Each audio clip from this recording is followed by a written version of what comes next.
My name is Tomáš Bohek. I was born in Prague in 1943.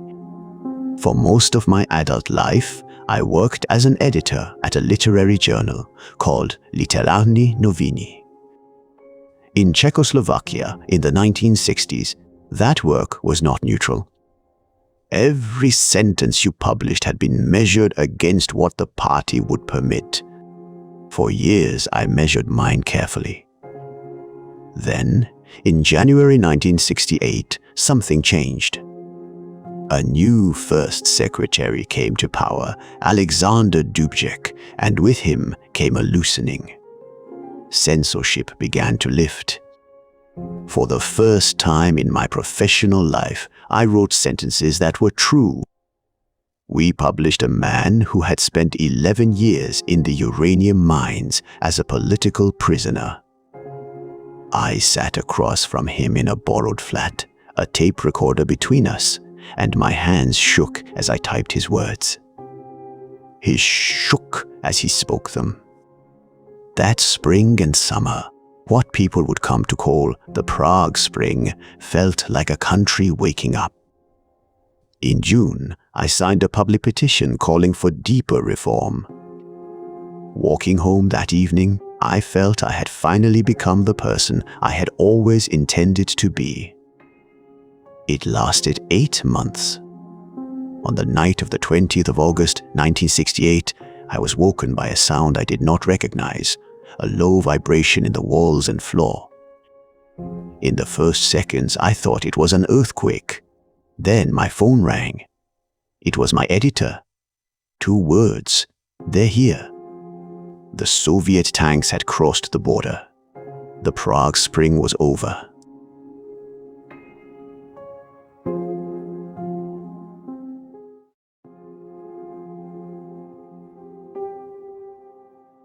My earliest clear memory is not a birthday or a holiday. It is a hinge. I was 4 years old, kneeling on the cold floorboards of our flat, my cheek pressed to the gap under our front door.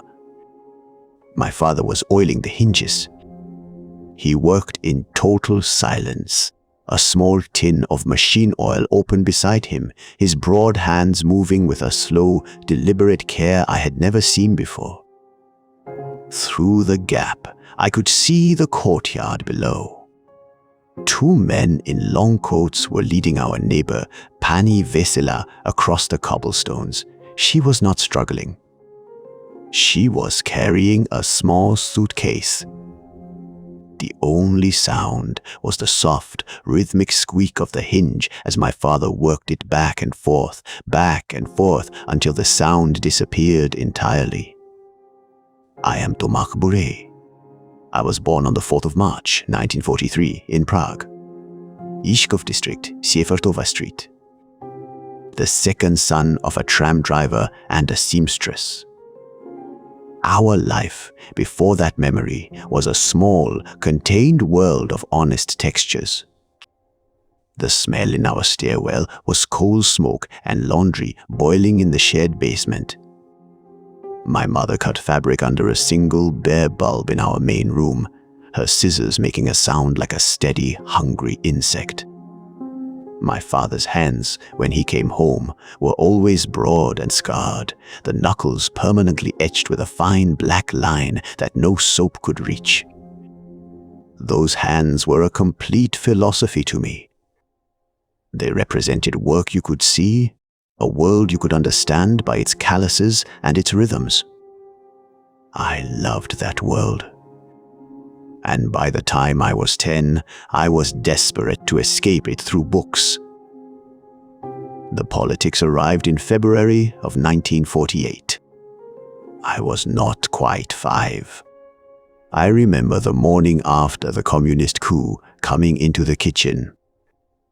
My father, a quiet social democrat who had never raised his voice in my hearing, was feeding a small stack of pamphlets into the kitchen stove. He did not look at me. He did not explain. He simply watched the paper curl and blacken and become light. That was the first political lesson I ever received, not from a speech or a slogan, from a silence. The lesson was that certain things, certain ideas could now only live inside fire. My escape route was made of paper. A scholarship to Charles University in 1961 to study literature. For a boy from Chekhov, it was like being given a key to a room you had only ever smelled through a keyhole. I discovered Seifert, Holland, smuggled copies of Kafka passed from hand to hand in the university corridors. Language was not just beauty, it was a form of power. A clean, sharp power. It could name things. I was a hungry student. I did not yet understand how that power could be blunted or turned inward, how a tool for naming could become a tool for obscuring. By 1966, I had my own key to a different room. I was a junior editor at Literarni Noviny, an aspiring poet with a desk at the most important literary journal in the country. I felt I had crossed a bridge. I had left my father's world of physical, legible work for a world of ideas. I thought the bridge was solid. I thought I understood the landscape on the other side. I was 25 years old in January of 1968. I thought I understood what freedom meant. I had no idea. None of us did. But we were about to be given a new language to learn, and the first lesson was how to lie with it beautifully.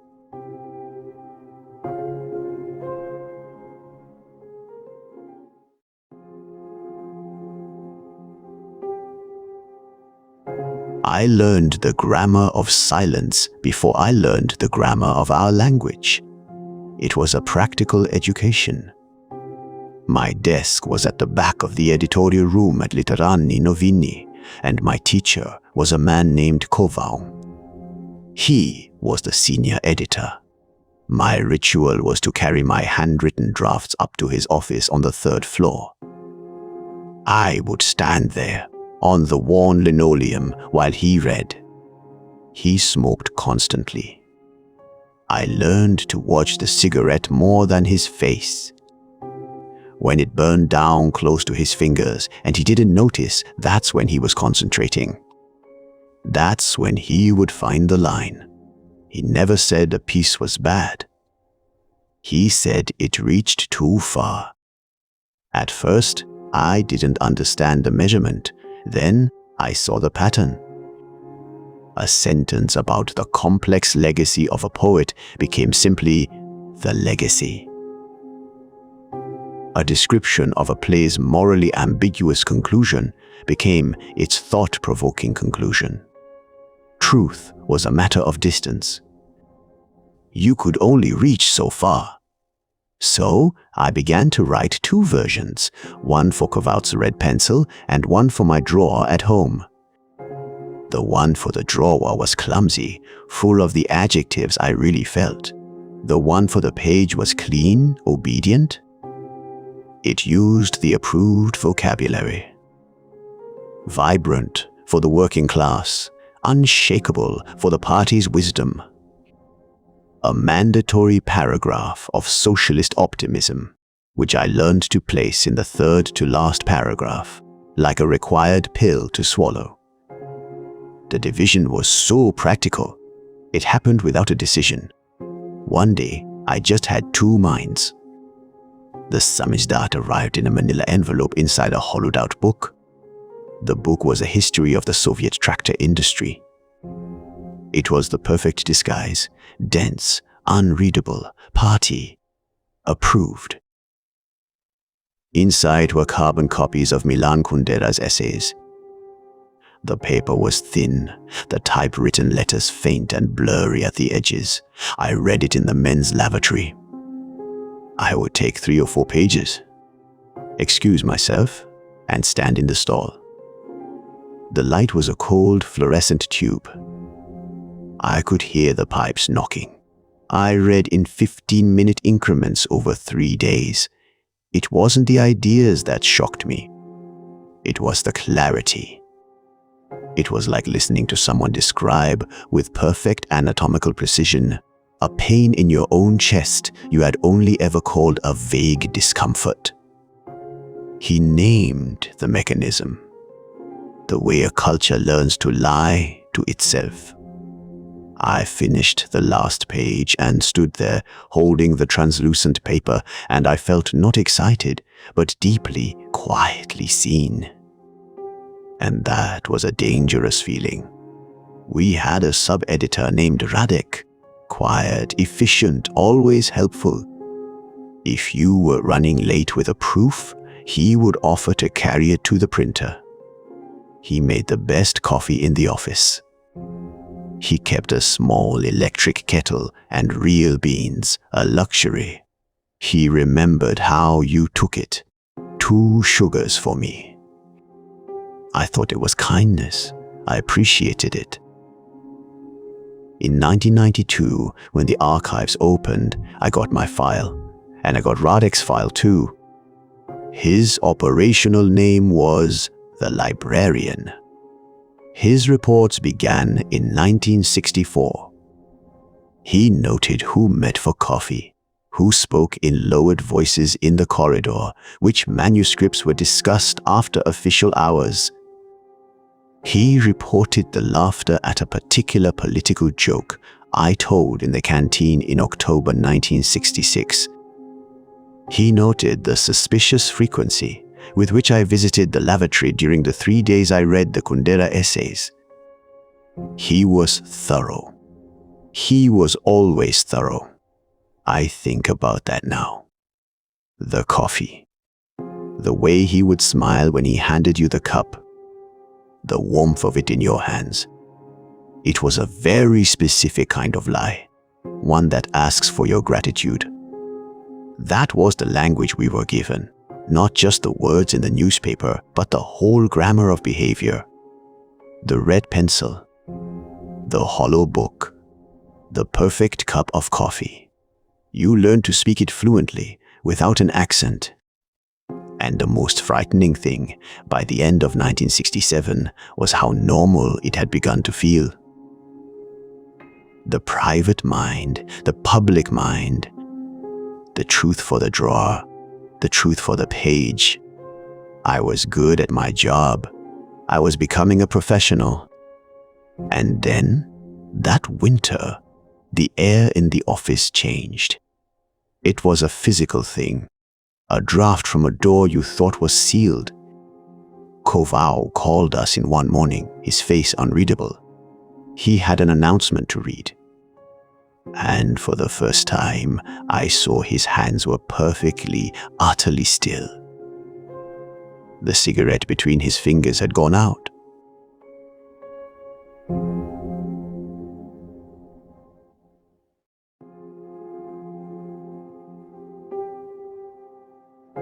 It wasn't a headline I felt first.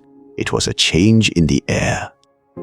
The 3rd of January, a Tuesday, and Kovau called us all into the main editorial room. He stood by the window, the grey winter light behind him, and read the announcement from Hude Pravo in that same flat, administrative voice he used for reading print schedules. Alexander Dubček had replaced Antonin Novotná as first secretary. He finished reading. He lowered the paper. And then he was quiet for perhaps 5 seconds. He looked at us, and we looked at the floor or at our hands, and then he said it. Just one word. Well, that word contained an entire vocabulary. It was a door opening a crack, a question, a warning. A permission so cautious it barely breathed. We went back to our desks, but nothing was the same. You could feel it in the language of the journal itself in the weeks that followed. It was in the small things. The first time I saw the word Stalinist in a submitted article without the safety of quotation marks. I held the page up to the light, as if checking a watermark, half expecting it to vanish. It didn't. Then there was a book review, a novel about the war, where the reviewer wrote that the protagonist's loyalty was ambiguous, and rightly so. No resolution into a socialist lesson. Just the ambivalence left hanging on the page. At the next editorial meeting, a junior critic, a woman named Eva, said aloud, "We should print what is actually happening in this country." She said it clearly. And nobody stood up. Nobody left the room. The silence that followed wasn't the old, fearful kind. It was the silence of people listening to an echo, waiting to see if the walls would fall. I wrote my first honest sentence for publication in late February. It was a short piece on a new poetry collection. The sentence was, "These poems do not offer answers, but they ask the necessary questions."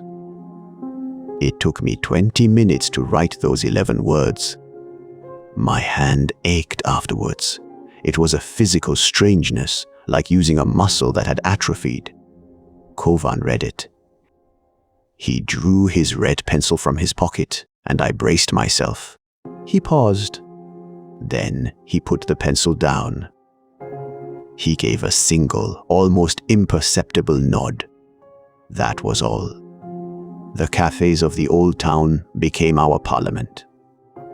By March, the Slavia was packed every night. Writers, economists, actors, students who hadn't even been born when Novotniki took power. The volume was what struck me. People spoke at a normal pitch. They didn't lean in conspiratorially. They sat back and argued. I met Pavel Imanik there at a corner table sticky with spilled beer. I knew his poetry from Samistat, fierce, compact things. We talked until 2 in the morning. He was certain Dubček's socialism with a human face could stand on its own, that the Soviets would see it was still socialism, that the world had changed. I told him I wasn't sure.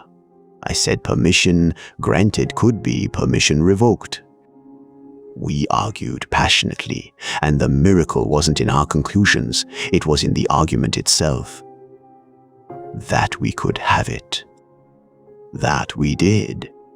But the elation had a companion, a strange, persistent guilt, because this freedom hadn't been won in the streets. It had been handed down from within the very structure that had denied it. We were living on borrowed air. The joy itself, if you held it up to the light, contained the outline of its own fragility. We knew. Not in our heads, where we recited the new phrases about democratization. Somewhere lower down. In the gut. In the way you'd sometimes stop mid-sentence in the Slavia and glance at the door. Not because anyone was coming in, just to remember where it was. It was a season of drafting programs, of writing down, in careful, legalistic language, the future we thought we were being promised. The party itself was writing one. We heard rumors. We read the drafts in our offices, underlining sentences, debating commas as if they were barricades. It felt like possibility had a taste, metallic, like the air before a storm, and just as unstable. We were learning a new grammar. We did not yet know it was only for a single, fleeting tense.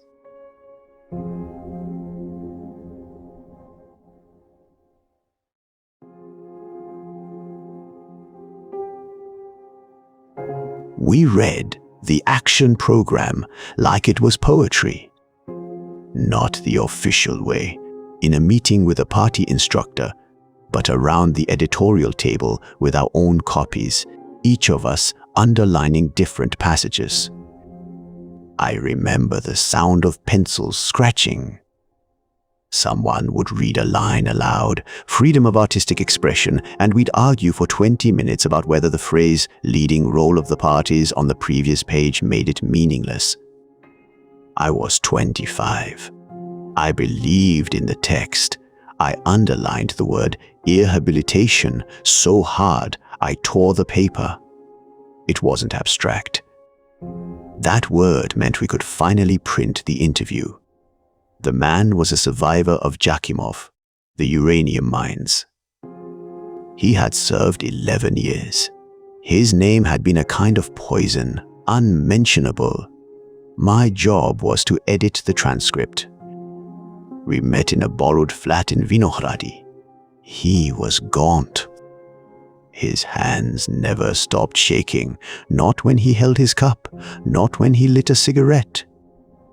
I had a reel-to-reel tape recorder between us.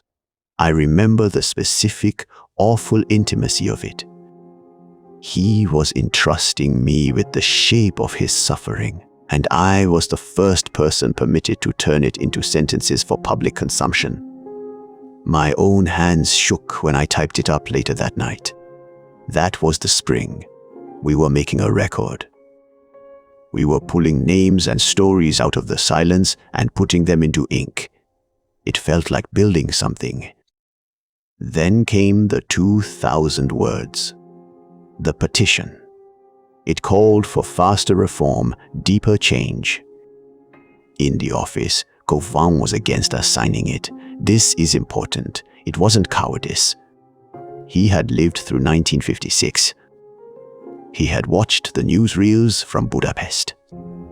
His caution was the caution of a man who had already seen this film and knew how it ended. He looked at me, at all of us, with a kind of pity. We were so young. We thought we were writing the next reel. I signed it anyway. So did Pavel and 4 others from the office. I walked home that evening along the river. I remember the light was golden, late June light. I felt a clarity I had never known. I had crossed a line I could see. I had, in my own mind, finally become the person I had always intended to be. A person who put his name where his beliefs were. I want you to understand what it felt like to believe that. Not to be told what it felt like, to actually carry it. Because what comes next is impossible to understand, unless you first understand that I was completely, entirely, dangerously happy. It was a finished thing. I had my name, my signature, my friend at my side, my words in print that mattered. The architecture of my life seemed solid. I did not know then that happiness like that is a signal. It draws the storm.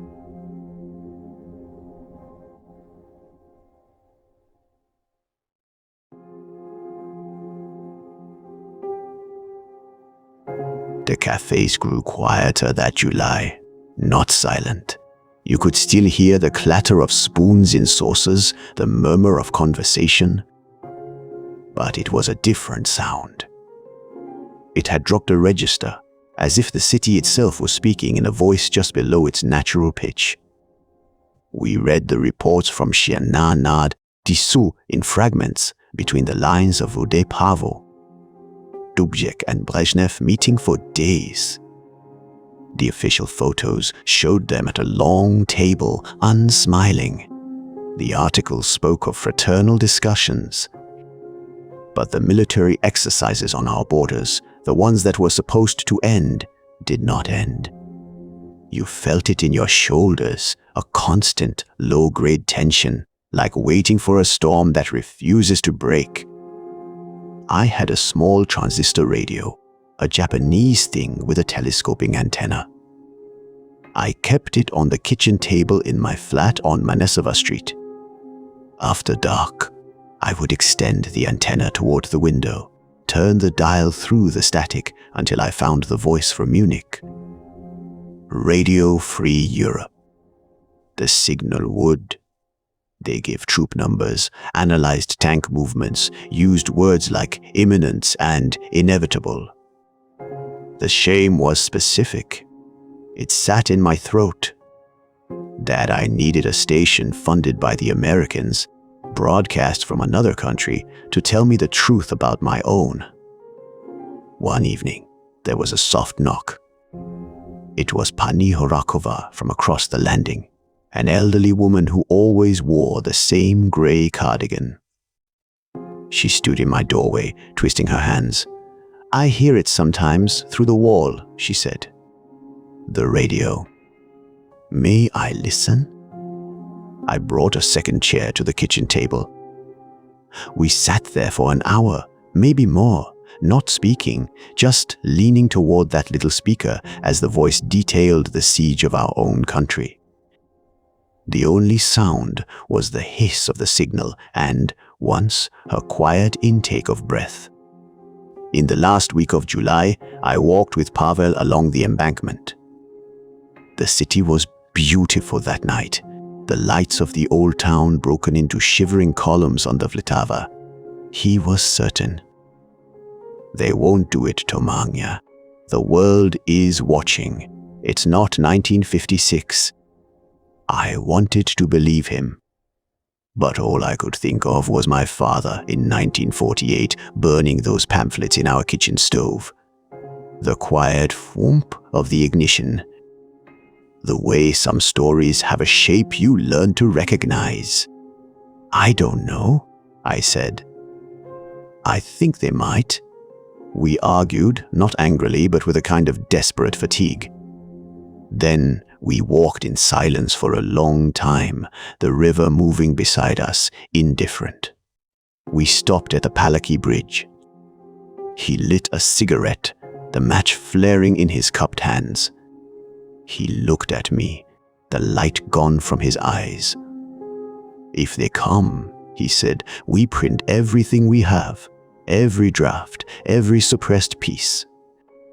We flood the streets with it." I looked at the dark water below. I thought of the drawer in my desk at the office, the things I had written for myself alone. "Yes," I said, and I meant it. I said it to commit myself, to make the promise real in the air between us. The night of the 20th of August was warm, ordinary. I fell asleep with the window open to the sound of the last tram on Vinohradska, its bell ringing at a crossing. I woke at 2. There was a sound in the room, a low vibration. I felt in the floorboards, in the frame of my bed. For a few seconds, half dreaming, I thought it was an earthquake. Then the phone rang. It was the sharp, mechanical sound that cuts through anything. I fumbled for the receiver in the dark. It was Koval. His voice was flat, stripped of all inflection. "They're here," he said. "Come in." That was all. He hung up. I sat there with the dead receiver in my hand. Then I got up and went to the window. The street was quiet. But in the distance, toward the airport, I saw a constellation of moving lights, too many, too low, tracing lines across the horizon that trams never made. I stood there for a long time. I remember the texture of the windowsill under my palms, the coolness of the painted wood. The vibration was clearer now, a deep metallic hum coming up through the building's bones. I thought of Pavel's words on the bridge. We print everything we have. The promise felt both immense and terribly small in that moment. I knew what I had to do. I had to walk to the office, through whatever was now filling the streets. I had to see it for myself. And I had to decide in the next hour what the word everything actually meant.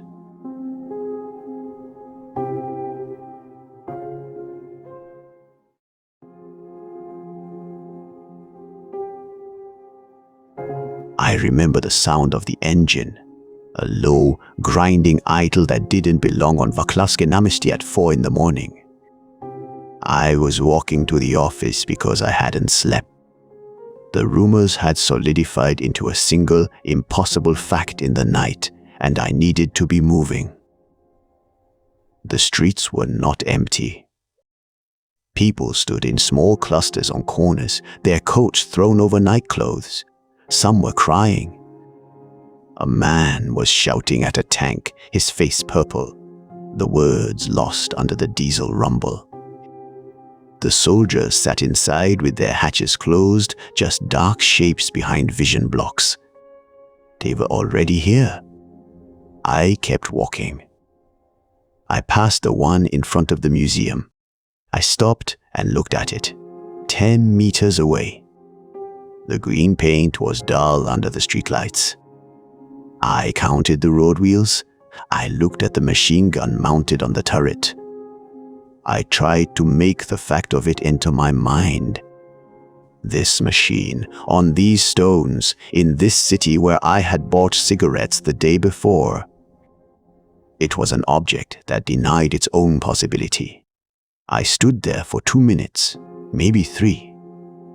A woman next to me said, "They are really here, not to me, just to the air." I nodded. Then I walked on. The office was already alive. Kovan was there, his jacket off, sleeves rolled. He looked 100 years old. The decision had been made before I arrived. We would print a single sheet, a special edition. No approval from higher up, because there was no higher up that mattered anymore. Just the truth, set in type and out the door before they could stop the presses. Someone handed me a page of copy paper. "The lead," they said.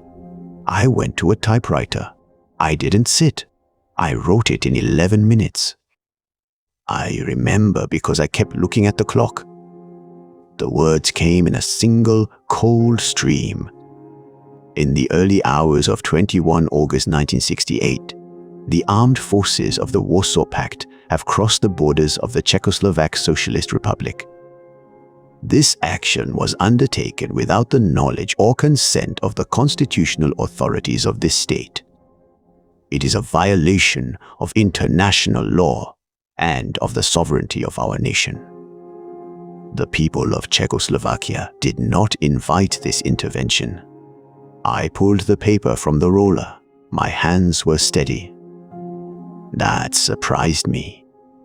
I can still say it, word for word. I have never forgotten it. We ran the presses until the rollers were hot. The smell of ink and oil filled the building. Then we carried the bundles downstairs into the street. It was full daylight now. The tanks were still there. We just started handing them out to anyone walking by. A man in a worker's jacket took one, unfolded it, read 3 lines, and folded it carefully inside his coat. He pressed my hand.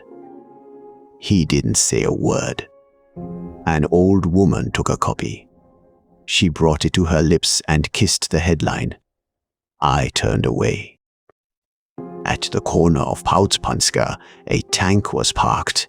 A young soldier was standing in the turret. He couldn't have been 19.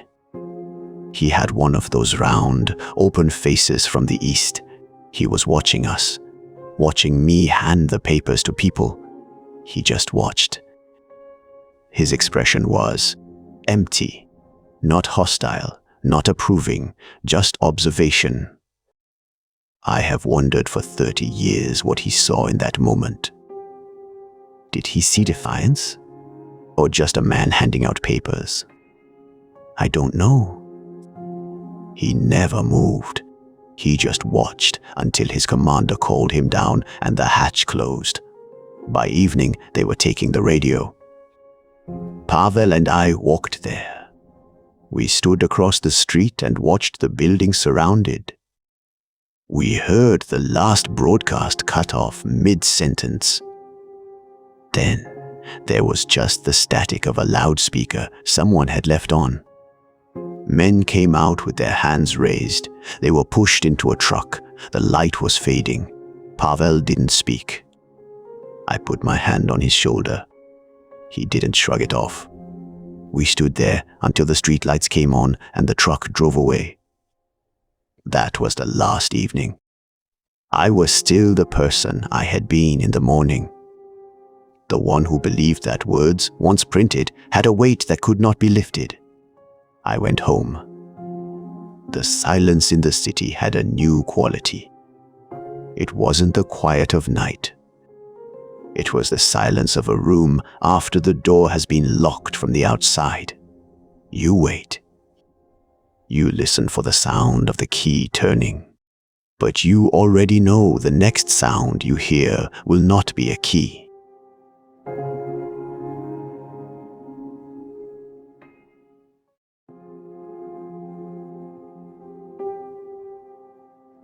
The word they used was normalization. It sounded like a medical procedure, something you did to a broken limb or a fever. And I suppose that's how they saw us. A fever to be broken. That autumn, the air didn't just go cold, it went still.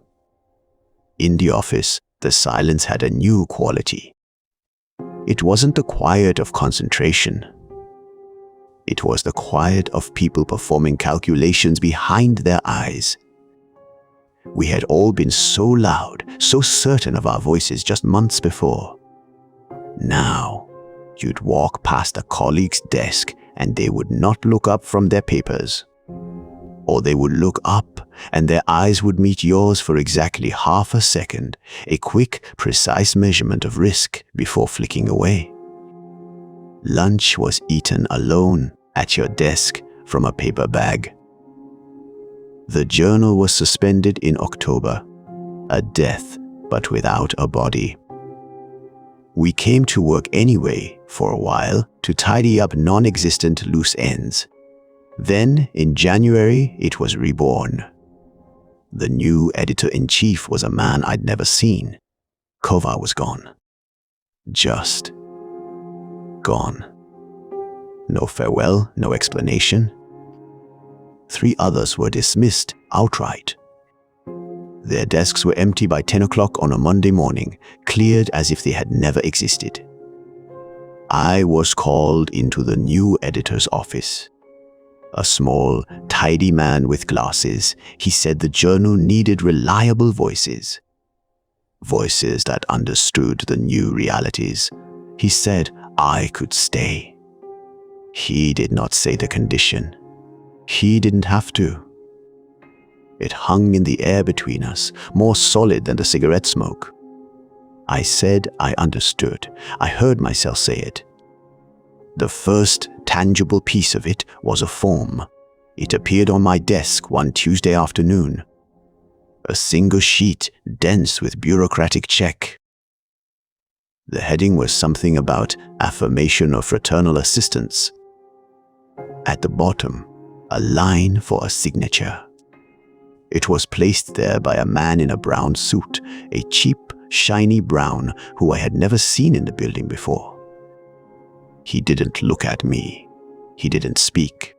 He just laid the paper down, square on the blotter, and walked away. I stared at that line for a long time. Signing it meant agreeing that the tanks in the streets were an act of brotherhood. It meant erasing the morning of August 21st from the official record. It meant erasing it from myself. I picked up the pen. It was cold. I signed. The scratch of the nib was the loudest sound in the world. They came to my flat in November, 2 of them. Evening. They showed their identification, Stevie, and stepped inside as if I had already invited them. They sat at my kitchen table. I made tea. They drank it. They were polite. One of them complimented the china. Their questions were about the special edition. The one we printed the morning of the invasion. Who wrote the lead paragraph? Who authorized the print run? Who carried the bundles into the street? They asked in calm, conversational tones, as if we were discussing a minor traffic violation.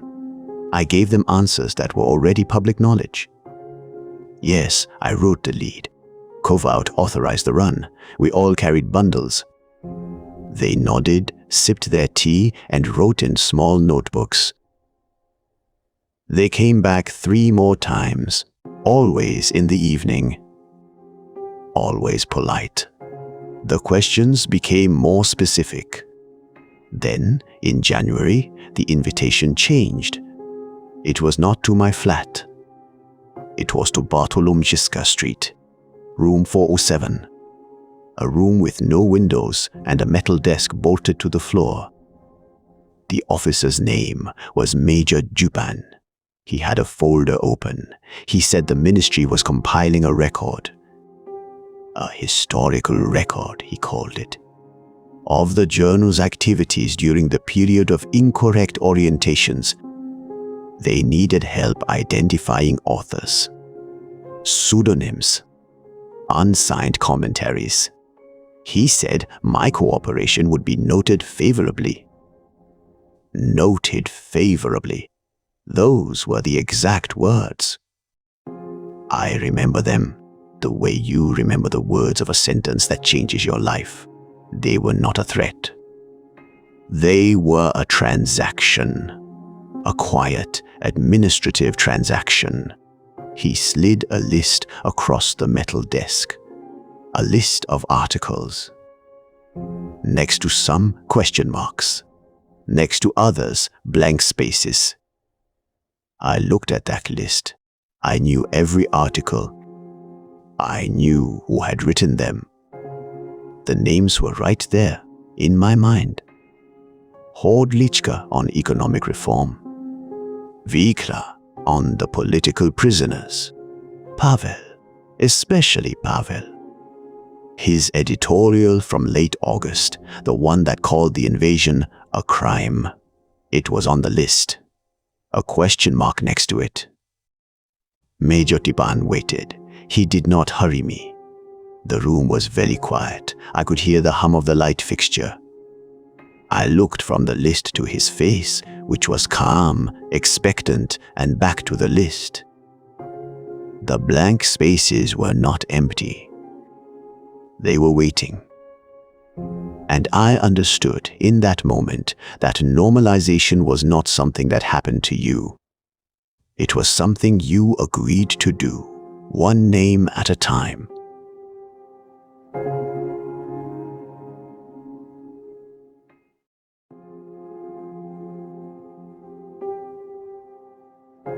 It was never a single decision.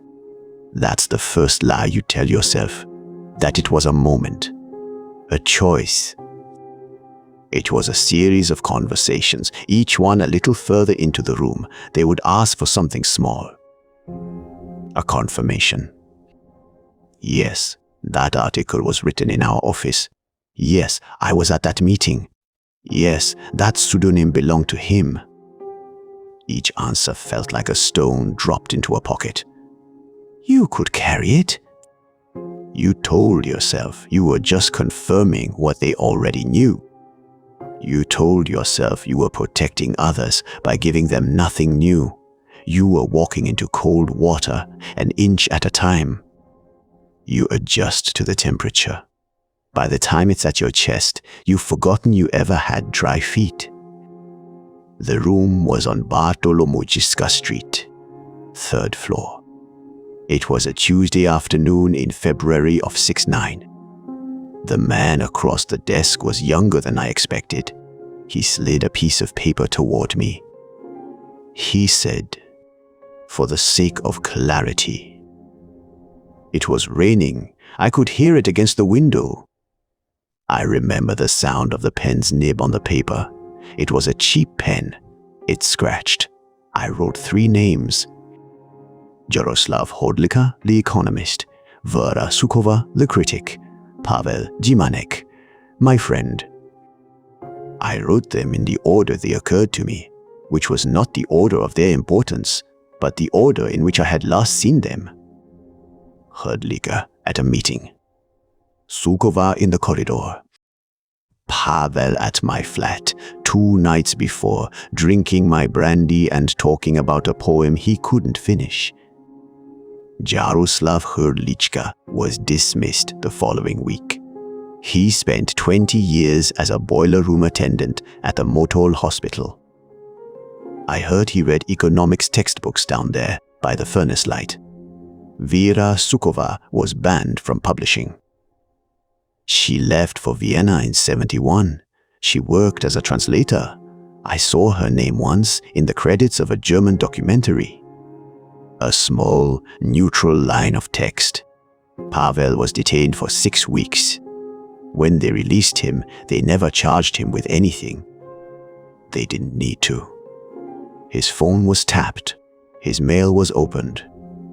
Every manuscript he submitted for the next 18 years was returned with a form rejection. He worked as a night watchman. He kept writing. He never knew who had given them his name, not until the files opened. He learned it from a piece of paper, not from me. Afterwards, my career continued. I reviewed approved books. I attended the party study sessions. I wrote careful, empty sentences about socialist culture. The silence I carried wasn't loud. It wasn't guilt, not yet. It was more like a sound I had once been able to hear, a certain frequency of honesty, of trust that had been switched off. I told myself I had protected the journal. I told myself I had protected my family. I told myself that by staying inside, I could preserve a small space for something better for later. I was very busy telling myself things. I became an expert in the architecture of my own excuses. They were sturdy. They held my weight for years. The worst part was the ordinary life that followed. Buying bread, taking the tram, editing a bland article about harvest yields, seeing Pavel once across the street near the National Theatre and turning down a side alley before he could see me. That was the real collaboration, not the list. The list was a Tuesday afternoon. The collaboration was every day after. It was living inside the life my choices had built and pretending it was a life I could inhabit without disappearing. I think about that rain. I think about the physical fact of the water on the glass distorting the view of the courtyard below. I had a choice in that moment to put the pen down, to say I didn't know. But I did know. That's what I signed. My knowledge. I converted it into a currency they could use. I spent years believing the fear justified it. But fear is not a currency. It's just a weather. It passes. What you do in it remains. And for what? The journal became a shell. My family was safe, yes.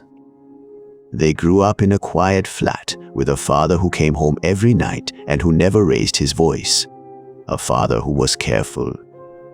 They got that. And they got a father who had given his friend's name to the men in the room on Bartolomeushka Street. They got that too. They just didn't know it yet.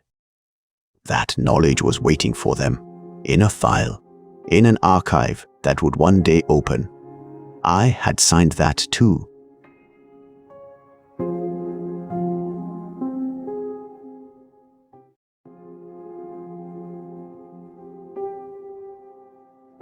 I remember the cold most clearly.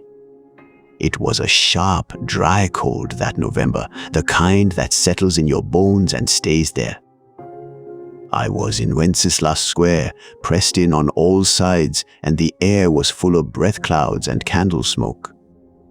And then the sound began, not shouting, not singing, the jangling of keys. 500,000 people shaking their house keys in the air. It was a sound like the whole city was a single, enormous clock being wound all at once, a metallic rustling that filled the sky. I was 46 years old. I stood there and I wept. I am not ashamed of the weeping. I am ashamed of why. Because part of it was joy, yes. The sheer physical fact of all of us together, unafraid. But the other part was because I already knew. As I watched those keys flash, I already knew that in some archive, in a grey filing cabinet, there was a folder with my name on it. And I knew what was inside. The letter came 3 years later. It was from the Institute for the Study of Totalitarian Regimes. Very formal. It said my file was available for review. I went on a Wednesday morning. I took the tram. The reading room was quiet, fluorescent. A young woman at the desk handed me a cardboard box. Not a folder, a box. I read for 4 hours. My hands did not shake. That is what I remember. They were perfectly steady. There was my name. Category: Spoluprakovanke. Collaborator. There were dates, times, summaries of conversations, and then my own handwriting. They had photocopied the reports I had written by hand. I saw my own cramped script describing a meeting at Café Slavia. I saw the names I had provided transcribed into neat Stevie typescript: Helika, Sukova, Pavel Imanek. It was all there. It had the flat, bureaucratic truth of a grocery list. I had imagined something more dramatic. It was just paper. I sat with that knowledge for a week. Then I went to Dejvis. Pavel still lived in the same flat. The same books on the shelves, more worn now. The same smell of old paper and coffee. He was 50. His hair was grey. He was still writing. Nothing published, of course. We sat at his kitchen table. I told him. It took about 4 minutes. I just said it. He didn't get angry. I had prepared myself for anger. I had rehearsed answers to it, but his face just settled. It was a long, still look, a look of recognition, as if he had always known somewhere that the betrayal had a face and a name and had simply been waiting for me to walk in and confirm the shape of it. He didn't say anything. He left the room. I heard a door close down the hall. I sat there. When he came back, he stood in the doorway. He said, "I would like you to go now." So I went. I walked home. All the way from Dejvis to Shitchkov. It took over an hour. I walked through streets that were free. Past buildings being sandblasted, their old soot staining the pavement below. Past new shop windows full of things we hadn't seen for decades. Past posters of Havel, his kind, tired face on every kiosk. This was the freedom we had wanted. This was it. And all I could taste was something spent. As if I had already used up my portion of it, back in that room on Bartolomjeska Street 20 years earlier. The new paint on the buildings looked bright and cheap. The silence between Pavel and me felt more permanent, more solid than any of it. I had thought the truth would be a stone I could finally put down. But it wasn't a stone. It was a mirror. And I had to carry it with me into this new, bright, unforgiving city.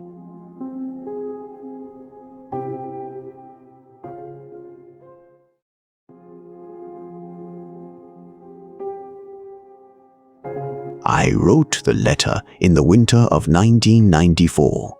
12 pages. I drafted it 7 times. The 7th version was the one I sent. I remember the weight of the envelope in my hand when I dropped it into the post box on Jindichka Street. It was a Tuesday. I watched it fall.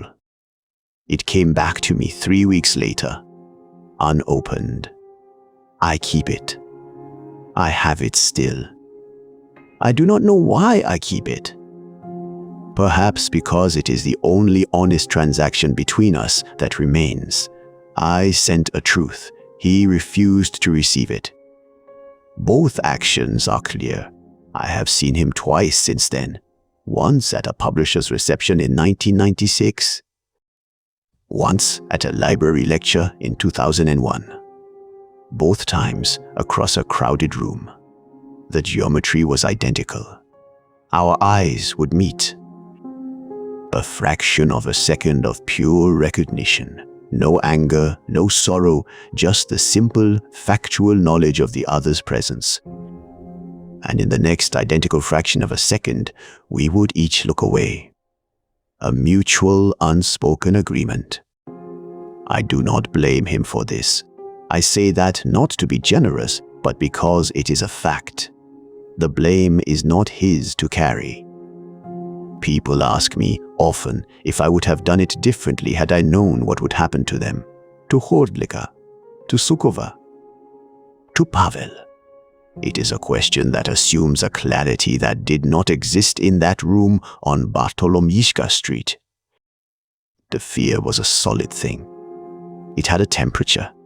It had a taste. To answer honestly, I would need to know if that fear was proportionate. Was the danger I felt in my throat, the tea going cold in front of those two polite men, was it equal to 20 years in a boiler room? Was it equal to exile, to a lifetime of silence? I do not know. I have never known. Not knowing that is part of the sentence.